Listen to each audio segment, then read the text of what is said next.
Good afternoon.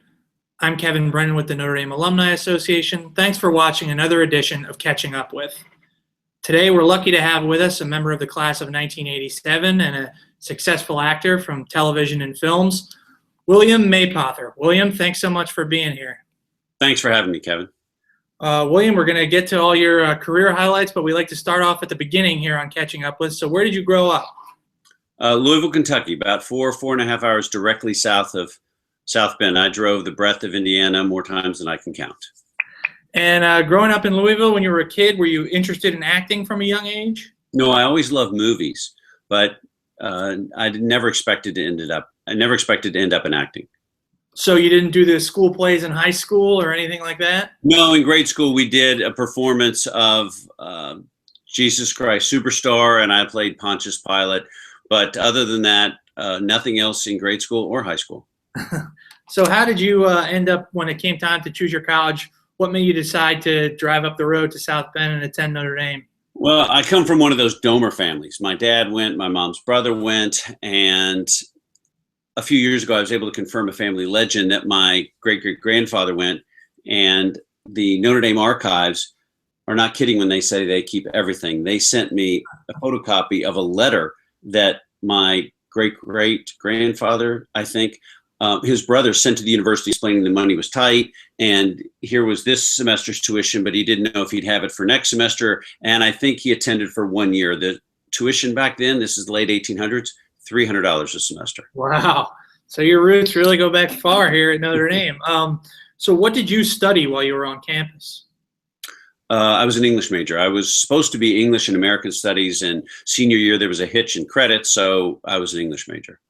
And is that when the acting bug started? Did you do any acting here at Notre Dame? No acting at Notre Dame. I expected to go into writing and directing, and I took whatever film classes were offered. That was certainly before the DeBartolo Performing Arts Center, and I think it was even before COTH, which was Communication and Theater Department. Okay. There were some English professors who offered film study classes, and I took those, basically. So as you finished up your college career here at Notre Dame, what was kind of your first job out of college? What did you do? I was a production assistant on 3 movies, and the PA, as they call them, is the designated peon for the set. So that means holding back traffic, getting coffee, standing there and getting yelled at when someone else has too much rage and anxiety to contain, that sort of thing.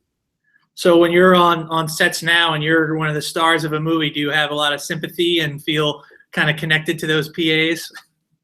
Yes, I do. A lot of sympathy. I will say, on the other hand, that it's still a terrific opportunity because you get to learn all the different departments, you develop respect for all the different departments, you understand how film production works, and you make a lot of great contacts. So all in all, it was a great gig.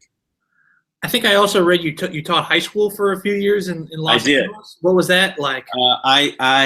So I worked in film for several years. I was a PA for 3 films, and then I did script development, project development, meaning meeting with people, reading a lot of script, making notes, looking for the next film or films that the production company I was working for should do. And then after a while, I thought, you know what, this is not really for me. I need my chance to drive around the country in a van after graduation like my friends did. So my version of that was to become a substitute teacher in East LA, which is about, at that time, I think about 90% Latino. And I did.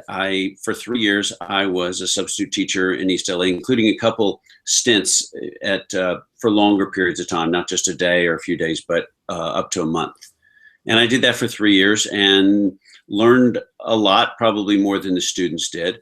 And then thought, you know what, I'm ready to kind of get back into film. So I started back in on the periphery, and I did historical research for a screenwriter for a movie that was going to star Matthew Broderick. Fascinating period in the period immediately following World War II, when the Allies split up different parts of Europe. And there were, I told you I was going to try and keep my answer short, and I'm having trouble, but a term developed called a dog robber, and it's a junior officer of an occupying army. Yeah. And they were called that because they wanted to satisfy their senior officers' needs.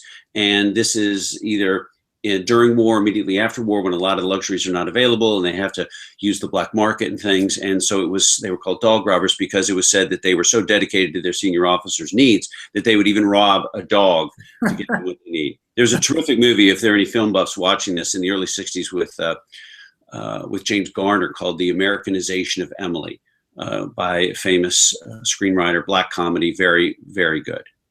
Great. And so what was, you started to get back into it by doing historical research. What was your first kind of paid professional acting job?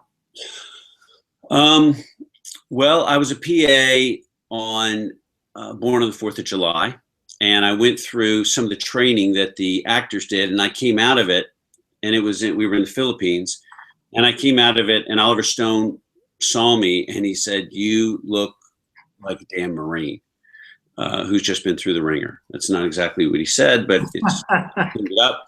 And so I had one or two lines in the Vietnam sequence in Born on the 4th of July, but I didn't.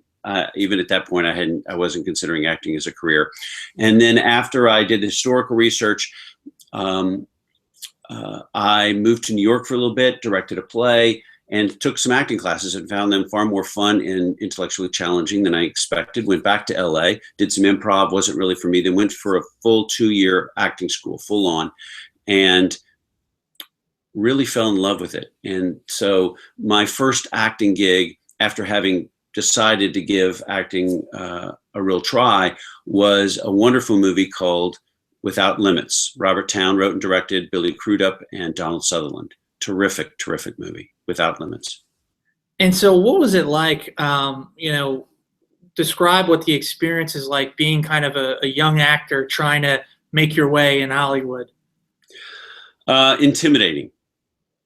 And I used to describe New York as more Dickensian, packed and stressful. And LA is more Orwellian. In other words, you're in your car, you're in your apartment, people don't answer the phone, you feel very isolated. And that's what it was like. And there's no handbook, there are no specific rules you can follow in order to get your career ahead. You kind of have to find the path yourself. And it was anxiety producing at times. Speaking of anxiety producing, it seems like to someone who's never done it, auditioning when you're kind of a young, unknown actor would be something that'd be really stressful and nerve-wracking. What was that kind of process and experience like for you when you were starting out? It was terrifying before I went through my 2 years training, because without having a foundation for your craft, it feels like you're trying to capture lightning in a bottle. You're kind of rolling the dice, hoping that the moment's going to strike, hoping that you're going to be present and feel connected. It got a lot less stressful after I had gone through some training, and it continued to get less stressful as I did more and more of it, as you would expect, partly because I got better at it, and partly because I realized how much of it is out of my hands. They need someone who doesn't look too similar to anyone else in the cast, someone who might not have the same color hair. There could be anyone in the group, among the casting directors, producers, who likes you or don't like you. And a lot of times, and this is very common among actors, a lot of times we feel that we've given a terrific performance and never hear anything. Other times, walk out, we're suicidal. The agent calls and says, "You nailed it, you booked it." So after a while, you learn to let go of a lot of your expectations and anxiety about it, and all you can control is doing the best job you can. Well, you must have gotten good at it. You've worked, really very consistently since the late 1990s. How much hard work goes into, consistently landing roles on TV shows and movies, and how much of it is what you did before leading to new roles? Oh, that's a very good question. I would say that it varies, and I think most actors would say the same. It has become a lot more competitive in the last 5 years. Before that, if you had any sort of a name or recognition, they would typically make offers for movies and even for TV shows. And they're doing that less and less. I mean, it's a commonplace observation among actors out here of all levels that we go in for auditions and are often surprised to see some of the other actors there waiting to go in. because they're people whom we assumed would no longer have to audition. And that's it's a result of a few different things. First of all, the executives are more involved than they've ever been, and therefore they are less willing to allow the filmmakers, and I'm speaking of film and television interchangeably at this point, to just simply make offers and make the decision on their own. It's partly because there is less money in a lot of ways. A lot of the advertising dollars in television have gone online, so advertising feeling squeezed, and the film industry is squeezed because people aren't buying DVDs the way they were, and therefore there's a lot more anxiety and fear and a lot more need to get it right. And so that those two things and a few others contribute to the fact that people aren't offering as many roles as they used to, and the fact that every year more and more people come to Hollywood, and then you get people who get the first time roles and get a name, and over here are people who have already been established and have something of a name or facial recognition, and then every year those people don't go away, but every year more and more people get added, so the competitive pool gets larger. Now, on the other hand, there are more distribution outlets and therefore more content. But again, you speak to most actors and they're going to tell you it's much harder than it was 5, even 10 years ago. Interesting. Well, let's talk for a second about Lost. I was a huge fan of the show. Obviously, it was a huge mega hit, and you kind of played one of the show's more memorable characters, Ethan. The fan base was really intense for that show. Do you still get recognized frequently as a result of your role as Ethan on Lost? Yes, not as often as I used to, but absolutely. I just traveled a couple times in the past 10 days, and especially in airports, because there's so many people going back and forth, you get recognized, and it's easy to detect the signs when someone has recognized you. And so I'm pretty good about noticing it. And of course, I presume that it's because of Lost. About 50% of the time that I get recognized, it's because of Lost, and the other 50 is a combination of other shows and projects I've done. So I still get recognized. People still come up, and I would say about 75% of them are people who liked the show when it originally aired, and about 25% now say that they are discovering the show for the first time. Wow. And so, Ethan, your character was, a complicated character, but probably was mostly viewed as a villain during most of his time on the show. Did you enjoy playing kind of a bad guy? Well, you made a little bit of a leap there. You said he was perceived that way, and then you asked the question as if it were a fait accompli. And I have, over the years, developed a little bit of a thumbnail defense of Ethan. All right. All sorts of reasons, like the fact that Jack initiated the fight, that Charlie, and forgive me for anyone who hasn't seen Lost, I'm selling this, I'm not going to give any major scoops, but and then Charlie initiated the fight with him. We never saw Ethan actually kill the people he was alleged to kill, and then he gave the pregnant woman the shot, and everyone thought, oh, he's trying to hurt her. And then in season 3, we discovered that Juliet had instructed Ethan to give the shots to her, and Juliet was considered on the good side. Right. And so it was very interesting because the show tried to create shades of gray for a lot of the characters. And I think it did a fairly good job of that, but it also ran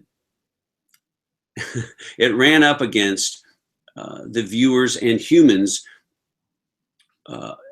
susceptibility to first impressions. Right. The character was shown to be one thing at the beginning of the show, and then subsequent seasons was shown to be something else, and the audience still clung to their first impression of him. Yeah. So that's my reaction to that. Yeah. But I will say he was a lot of fun. Characters like that are a lot of fun to play with. It was a ball to play him over a number of seasons, to let the character develop, to inspire such strong reactions among viewers, to be a part of a show that viewers love and that a lot of people in the industry think was groundbreaking and influential in a lot of ways. So I feel very, very fortunate to have been a part of it. And you've acted on a number of really kind of influential and successful TV shows, from Justified to Mad Men to Law and Order SVU.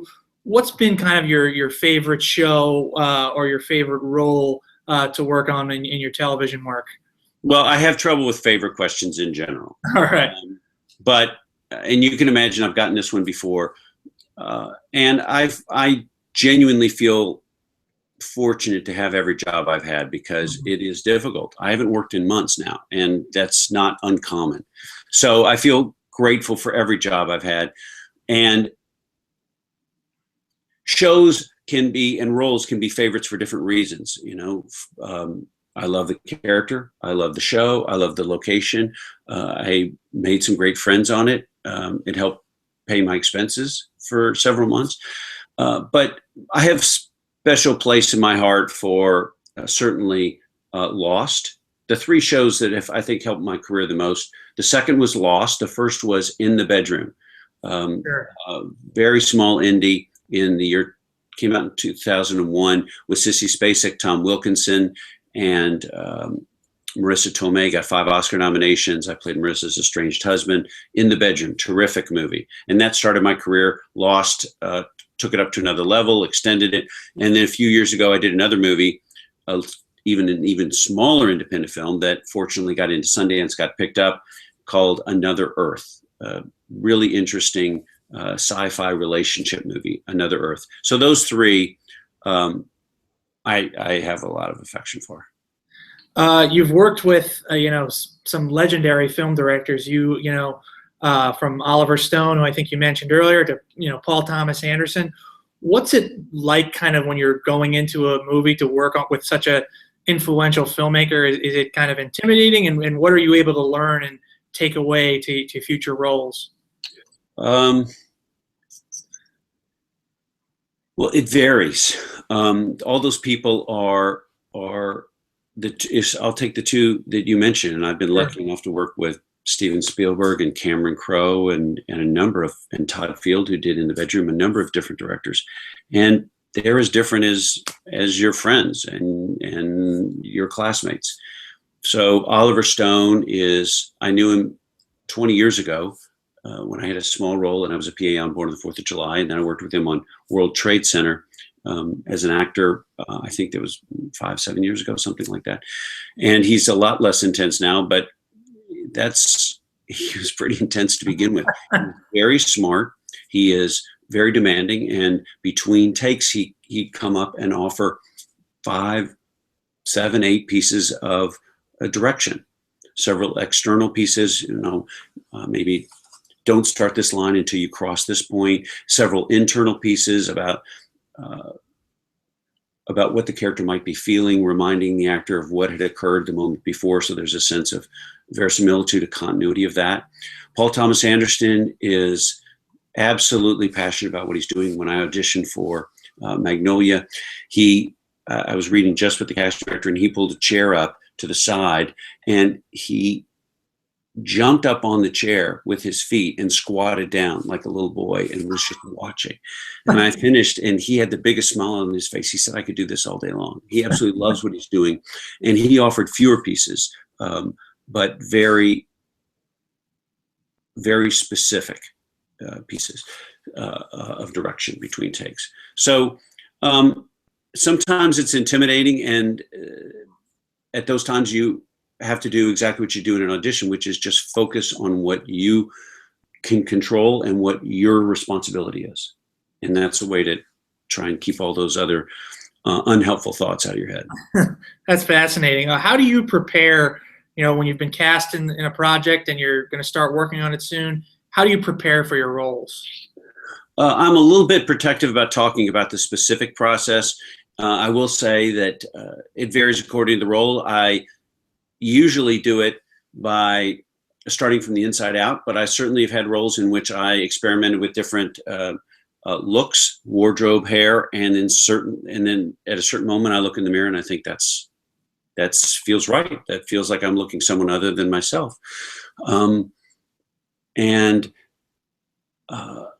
And there's sometimes when it just doesn't seem to gel. I'll try from the inside, I'll try from the outside, I'll talk to people, I'll read the script a number of times, and it doesn't seem like it ever gels. And the project's getting closer and closer.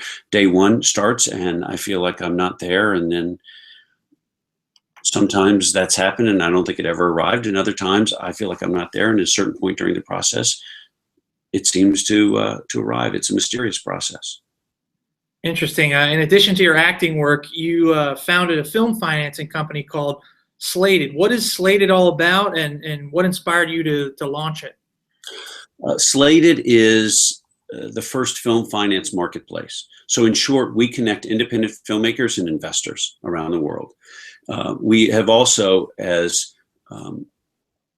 addition to that, as part of the site, created the first industry-only network. And I think we have 25,000 users, something like that at this point. And my partners and I started it because we saw how inefficient and how untransparent the film industry is, how difficult it is for filmmakers to find financing. They tend to knock on the same doors, go to the same people, and how difficult it is for people who might want to invest in films to find good projects with filmmakers they can trust. And we thought this was a terrific opportunity to help achieve that. And we've had wonderful success. A number of films have been financed while on our site. And as I said, we've created this industry-only network that has actors, producers, writers, directors, distributors, sales agents, talent agents, all sorts of crew members, and they're connecting with each other and finding work on their own. One of the difficulties in the business is that a lot of the connections are made through either producers or agents, and there sometimes there aren't a lot of peer-to-peer opportunities, and I think Slated helps address some of that. Great. As you look to the future, 5 and 10 years down the road, do you have kind of a dream project or someone, a director or actor that you'd, especially love to work with on a project? Where do I start? Where do I stop?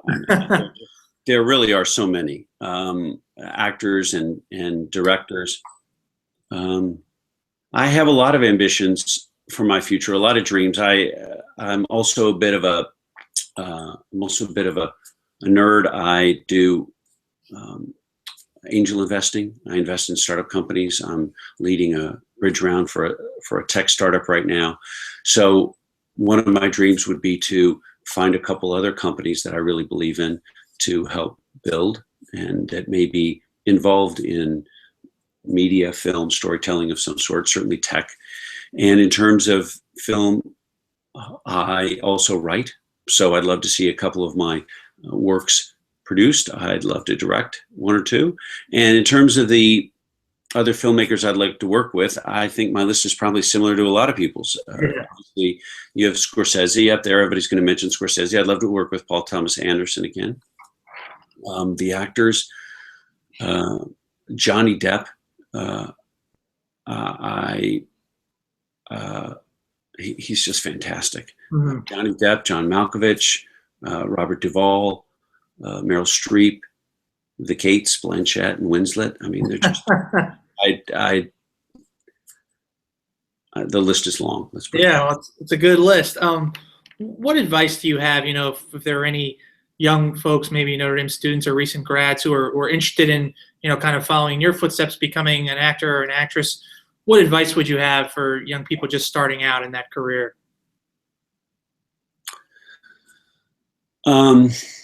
The first, well, I give talks to young actors, several times a year, sometimes at Notre Dame. I go back and talk to the acting classes at Notre Dame, and then sometimes out here in Los Angeles. I also have a blog, WilliamMapother.com, and there are tags in there, and I haven't been as good about keeping up with it as I used to, but there's a tag, something like info to actors, and so there's advice to actors in there. And I have a top 25 pieces of advice. I don't know how many I'm going to remember off the top of my head. The first is I strongly believe that that young actors should get a BA for a couple of reasons. I have found, and other actors I know have found, that broad-based education is very helpful in not only in life, but in film and in acting. And another reason is because I know a lot of people who started out acting and decided eventually that was not going to be their path. My sister went to Notre Dame, both my younger sisters, and one, after she got a BA at Notre Dame, she went to New York, went to a 3-year school, and after a while decided it was not for her. And she went into communication, executive communication, and she's very happy doing it. I know a lot of actors who decided it's not for them. And so having a BA, I think, increases the young actors' opportunities for finding another career to move into. Another piece of advice is financial. Most people I know who quit acting didn't do it out of frustration. They did it for financial reasons. So the two parts, forgive me, that's my phone. The two parts of this advice are, number one, find an alternate source of income, preferably something outside the industry. So that, number one, if you decide to move into another field, you can. And second, that it expands your horizons while you're working. And the other piece of advice is to save your money. Because just as I've been working for a long time and have been lucky enough to have a lot of jobs, my career and my work goes in waves, and there are a lot of times when I don't have money. So financial conservatism is a good habit for the young actor to develop. Yeah, well, that's great advice. Thanks so much for sharing it, and thank you so much for joining us today and sharing your story and your memories with us. We really enjoyed it, so thanks for being here. Thank you much, Kevin. Thank you very much. As I said, I have a website if anybody wants to email me on that, and I'm also on Facebook and Twitter. Great, and we'll keep track of you watching your upcoming TV shows and films. So thank you very much, Kevin. Look forward to it, and thanks to all of you who watching on our YouTube page or on My Notre Dame. Remember, for previous editions of Catching Up With, you can go to my.nd.edu/learn. I'm Kevin Brennan with the Notre Dame Alumni Association. Thanks so much for watching.